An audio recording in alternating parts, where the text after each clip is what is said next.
திண்டிவனத்தில் பல லட்சம் ரூபாய் மதிப்பீட்டில் கட்டப்பட்ட பாலம் 3 நாள் மழைக்கே இடிந்து விழுந்து சேதமடைந்து உள்ளதாக குற்றச்சாட்டு எழுந்துள்ளது. கூடுதல் தகவல்களை செய்தியாளர் கோபிநாத்திடம் கேட்கலாம். வணக்கம் கோபிநாத், கூடுதல் விவரங்களை சொல்லுங்க.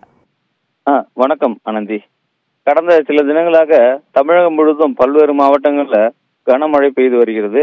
அதன் ஒரு பகுதியாக சாத்தனூர் அணை நிரம்பி தற்பொழுது அது திறந்து விடப்பட்டுள்ளது. 9,000 கண்ணாடி அளவுக்கு திறந்து விடப்பட்டிருக்காங்க.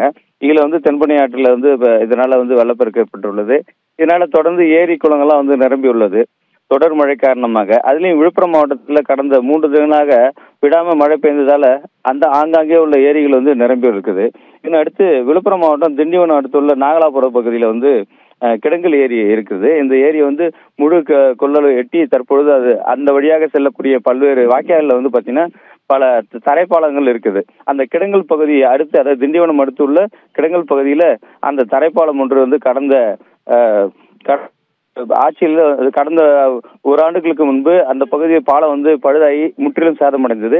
இதனை தொடர்ந்து வழியாக அந்த பகுதி மக்கள் நடந்து செல்வதற்கு மிக சிரமப்பட்டாங்க. இதனை தொடர்ந்து திண்டிவனம் நகராட்சி சார்பில் ரூபாய் 8 லட்சம் மதிப்பில் கடந்த ஆண்டு தான் அந்த பால பணிகள் கட்டும் பணிக்கு துவங்கப்பட்டு தற்பொழுது நிறைவடைந்து 3 மாதங்கள் மட்டுமே ஆகுது அந்த பாலம் கட்டி முடிக்கப்பட்டு.